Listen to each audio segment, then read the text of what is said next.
Hello, everyone. Welcome to Perspective Peak. I'm Leo. And I'm Mia. Welcome back, peak performers. So happy you're here, friends. But before we even start, Mia, can I ask everyone something? Of course, go ahead. Have you ever said yes to something when your whole heart was screaming no? Someone asks you for a favor, and before you can even think, sure, happy to help. And then you spend the whole day tired, stretched thin, and a little bit angry at yourself? Oh, that feeling. Saying yes with your mouth while your soul quietly leaves your body. Exactly that. And if that's you, please don't worry. You're not a pushover, and you're definitely not weak. You're probably just a warm, generous person who hates letting people down. But here's the secret we want to share today. Saying yes to everything isn't actually kind. It just leaves you empty. And that's exactly why this channel exists. Here at Perspective Peak, our goal is simple: to help you build winning habits, master your productivity, and level up your English, all at the same time. And today, we're going to fix this together. Real, simple English phrases to say no kindly and confidently without that heavy guilt. And this is so important for English learners especially. When you're speaking a second language, saying no feels even scarier because you're not always sure of the polite words. So you just say yes or maybe to avoid the whole problem. We're going to fix that exact moment today. And honestly, learning to say no changed my life more than almost any other skill. I used to say yes to everything, every favor, every event, every extra task, and I was exhausted and quietly unhappy, and I didn't even know why. Each yes was tiny, but together they ate my whole life. Because the why was hidden in all those little yeses. Exactly. So this episode is close to my heart. And don't worry, friends, this is friendly B1 English. Clear sentences, simple words, spoken at a comfortable speed. When we use a stronger word, we'll stop and explain it right away. You don't need to be perfect. You just need to be here. Let's grow together. Okay, Mia, the big question first.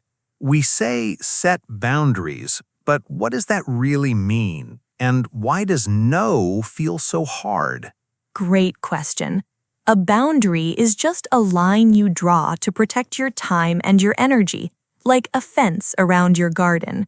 The fence isn't mean. It doesn't say, I hate you. It just says, this is my space. And here's my favorite way to think about saying no. Imagine your time and energy are water in a glass. Every yes pours a little out. If you say yes to everyone all day, your glass becomes empty. And then you have nothing left, not even for the people you love most. Saying no sometimes is how you keep water in your own glass. Oh, I love that. So no isn't selfish, it's how you stay full enough to actually help. Exactly. Think about it. An empty, exhausted person can't really be there for anyone. They show up tired, distracted, a little resentful. But a person who protects some water in their own glass can give freely, with a full heart when they choose to. So saying no sometimes is what makes your yes generous instead of desperate. So good boundaries actually make you a better friend, not a worse one. Yes. And here's the key idea for today, and it's so freeing. Saying no is not rude. And saying yes to everything is not kind, it's just tired. You can be warm, gentle, and clear all at the same time. So today, we're going to practice exactly how. Beautiful. Okay, let me tell everyone the full furniture story because it shows the first big trap, the automatic yes. The automatic yes. Go on.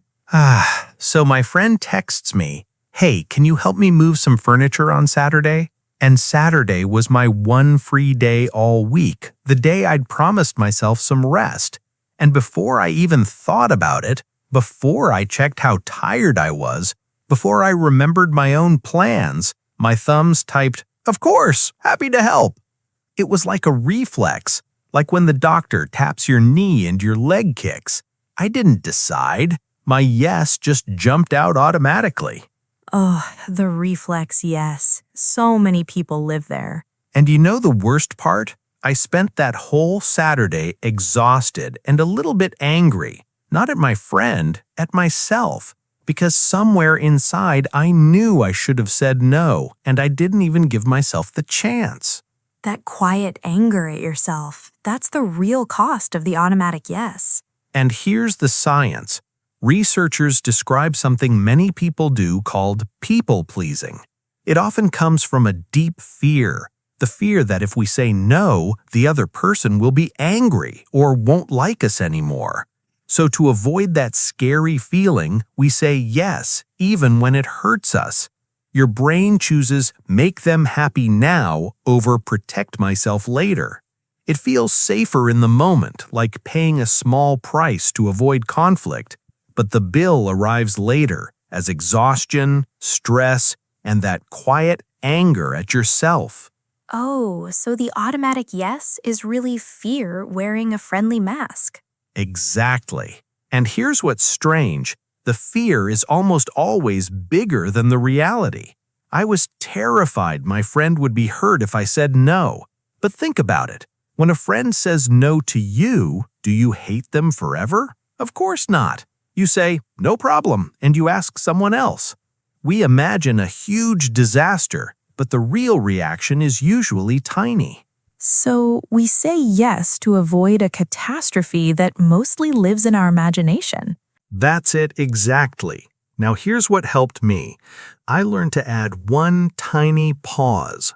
When someone asks me something now, I don't answer instantly. I take one breath.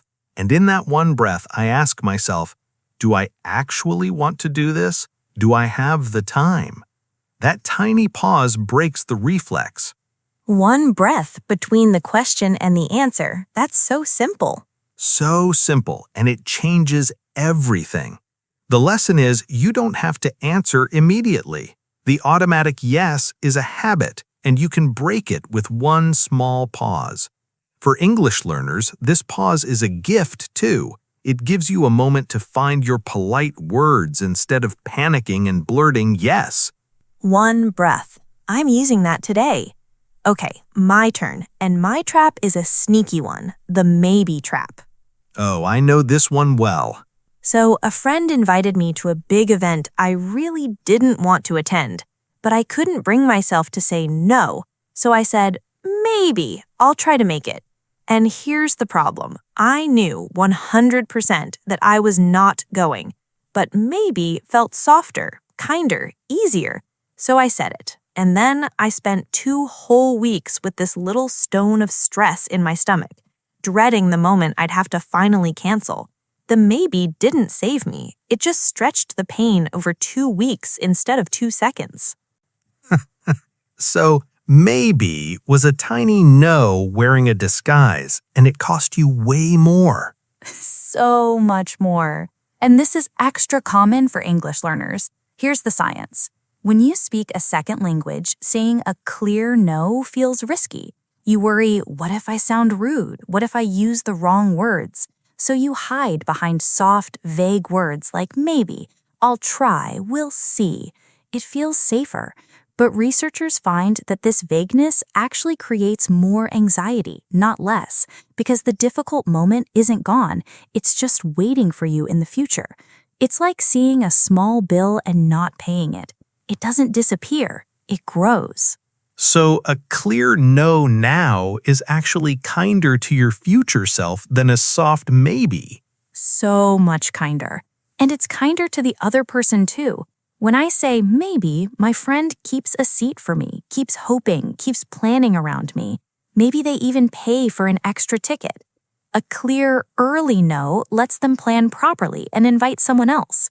So the soft maybe that felt so polite was actually a little bit unfair to them. It left them stuck, waiting on me. So maybe feels kind, but quietly creates a problem for everyone. Exactly. The lesson is, a kind, clear no today beats a stressful maybe that haunts you for weeks. Vague isn't polite, it's just postponed pain. For learners, here's your simple, safe phrase. Thank you for inviting me, but I won't be able to make it. Clear, warm, done. Vague isn't polite, it's postponed pain. Ooh, that's good. Okay, quick pause because I want to tell everyone where we're going next. Ooh, a preview. So, you've heard the automatic yes and the maybe trap, but in a few minutes, we're going to give you the exact English scripts, the precise words to say no at work and with friends, in a way that sounds polite and keeps your power, including one short sentence that, believe it or not, is a complete and perfect no all by itself. So stay with us, because this part is pure practical gold. Oh, I can't wait for that sentence. But first, let's actually build the scripts. Leo, this is your area. It is. So here's a scenario. A colleague comes to you and says, "Hey, can you take over this extra project? You're so good at this." And it's flattering, but you are already drowning in work. Many learners say one of two things, either a hard, cold no, which can feel rude, or a weak, okay, I guess, which entraps them. But there's a beautiful middle path. Show us. Okay, first, a small but powerful difference.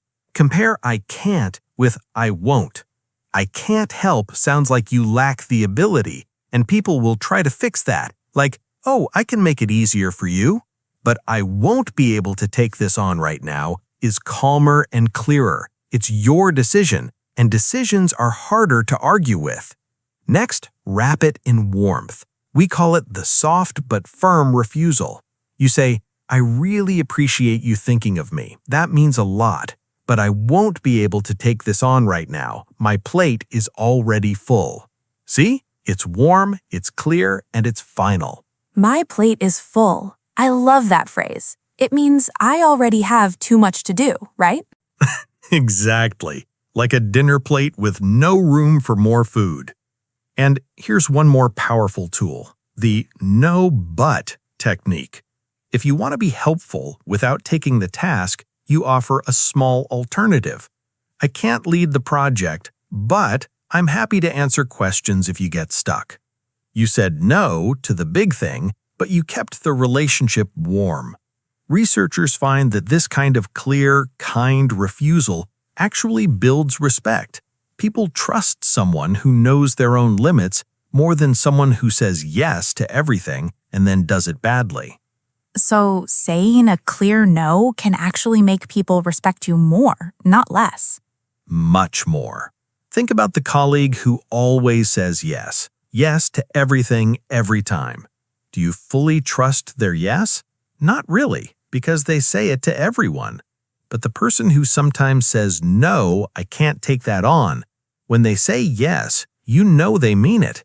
Their yes is worth more because their no is real. Oh, so your no is what makes your yes valuable. Exactly that.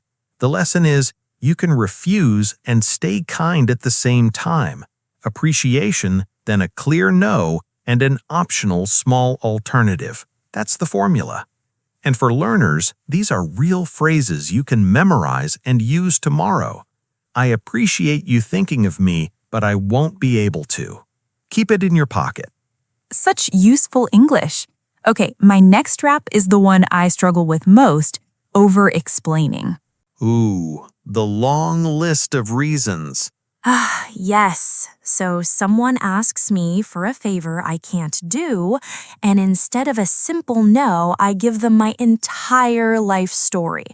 Oh, I'm so sorry. You see, my sister is visiting, and I have this work deadline, and I didn't sleep well, and my car is making a strange noise, and I give them 10 reasons. And do you know what happens? They start solving my reasons. Oh, bring your sister. Oh, do it after your deadline. Suddenly, I'm negotiating, and I lose. Every reason you give is a door they can push on. Exactly. Each reason is a little handle they can grab. And here's the science. When you over-explain, You're unconsciously signaling that your no is not really final, that it's open for discussion. A long list of excuses sounds like you're asking for permission to say no, but you don't need permission. So here's the magic, and this is the sentence Leo promised you. I'm not available. That's it. That's a complete sentence. It needs no reasons, no excuses, no apology.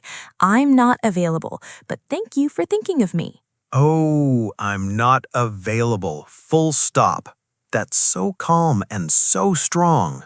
Isn't it? It closes the door gently, but it closes it. The lesson is stop over-explaining. The more reasons you give, the more you invite negotiation. A short, kind no with no long excuses is clearer and far more powerful. For learners, this is wonderful news. You don't need complex, perfect sentences. The simplest no is the strongest one. I can't make it. Thanks for asking. Done. So the broken English fear actually doesn't matter here. Short is better anyway. Exactly. Your simple English is a superpower for boundaries. A native speaker might ramble for a paragraph and weaken their own no. You just say, I can't, sorry, and it's perfect. The fewer words, the stronger the line. So the thing you were worried about, not having fancy English, turns out to be your advantage here. So for once, the simple sentence wins. For once and forever in this case. Okay, last part, and this is the emotional one.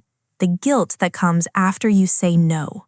Ah, yes, because even when you say no perfectly, you still feel bad. So true. The first time I really said no, a clean, clear no, no excuses, I felt amazing for about 4 seconds. And then this wave of guilt washed over me. Did I hurt them? Are they angry? Am I a bad person? My stomach hurt. I almost texted back, actually, never mind, I'll do it. Oh, that guilt wave is so real. So what do you do with it? Here's what helped me, and it's backed by science. That guilty feeling is not a sign that you did something wrong. It's just an old habit, a muscle that's used to saying yes. Researchers find that when you start a new behavior, your brain sends out discomfort, not because the new thing is bad, but simply because it's unfamiliar. It's like wearing new shoes. They feel strange for a few days, even when they fit perfectly. The guilt fades, and here's the beautiful part. Most people respect a clear boundary. They don't think you're a bad person. They think, oh, this person knows their limits. You imagined a disaster that almost never happens. So the guilt is just the new shoes feeling, not a real warning. Exactly. And I want to be clear. There's a difference between guilt and harm. Real guilt, the useful kind, comes when you actually hurt someone. But this guilt, the guilt of protecting your own rest, your own time, that's the false kind. It feels the same in your body, but it's not pointing to a real wrong. It's just your old yes habit complaining that things have changed. So we have to learn to tell the two apart. Real guilt from new shoes guilt. Yes, and with practice, you can. And there's one more thing, my favorite. Every no is secretly a yes. When you say no to that extra project, you're saying yes to your rest. When you say no to an event you dread, you're saying yes to a peaceful evening. The lesson is let the guilt come and go like a small wave.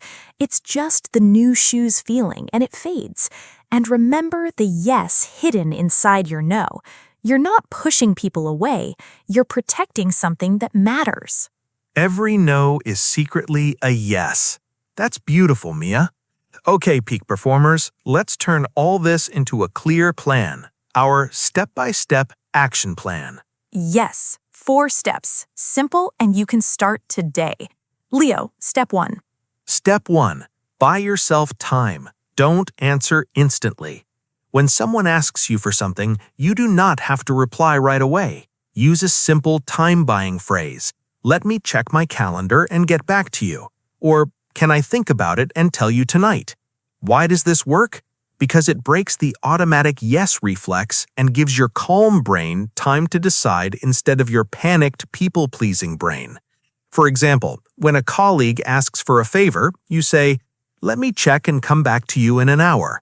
A common mistake is feeling that you must answer in the moment, as if there's a clock ticking. There isn't. Almost nothing needs an instant answer. Give yourself the gift of a pause. Love it. Step 2. Keep your no short and warm. When you do decline, don't give 10 reasons.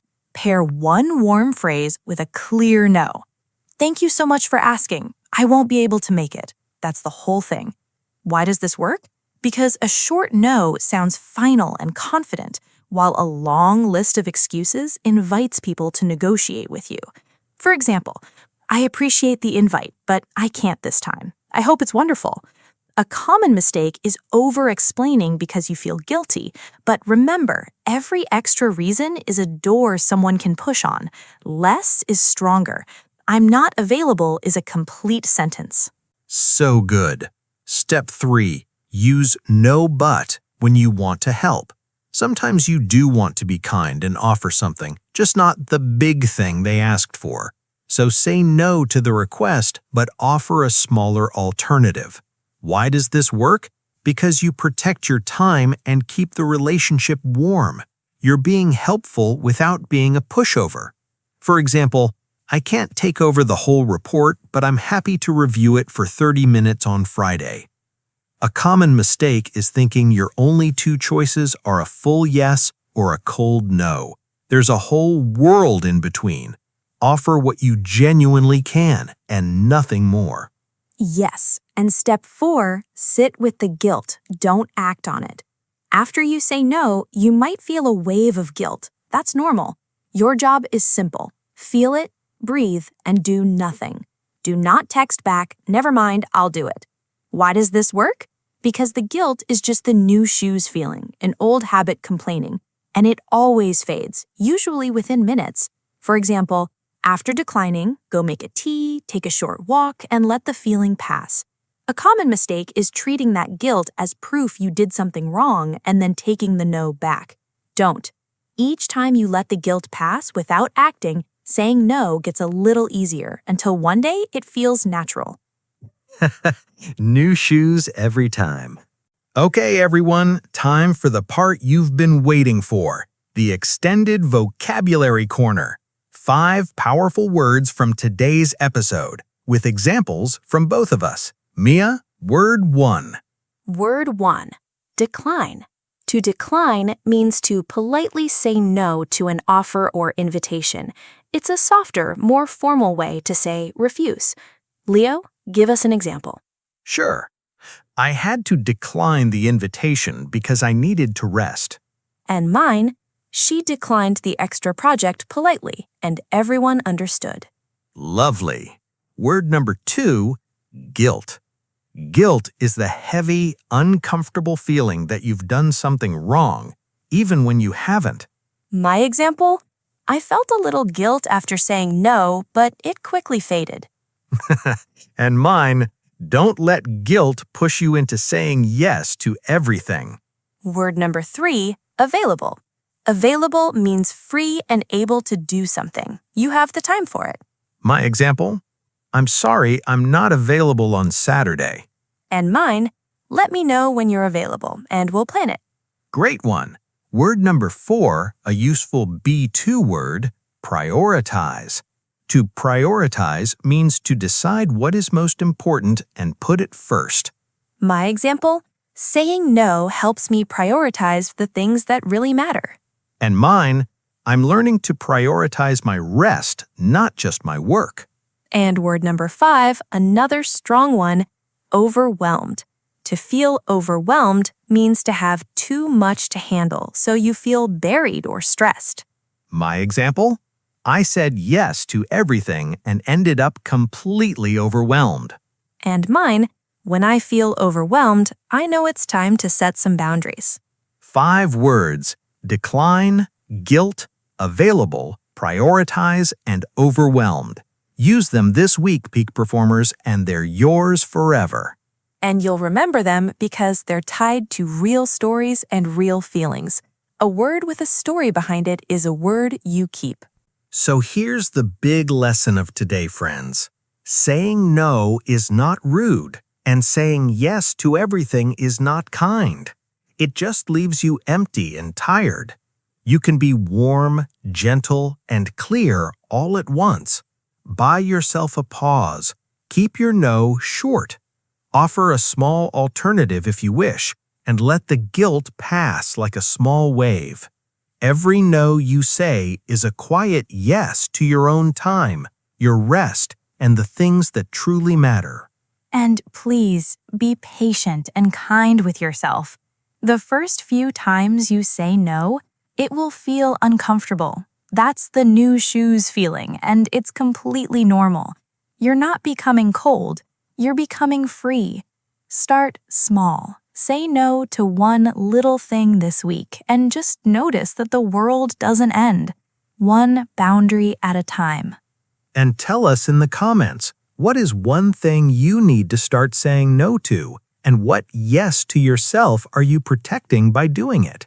Write it in English. We can't wait to read every single one and reply to you.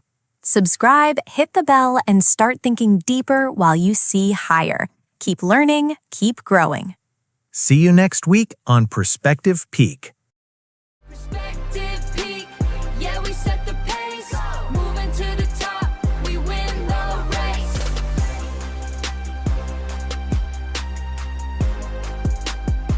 We win the race. Perspective peak, start thinking deeper while you see higher.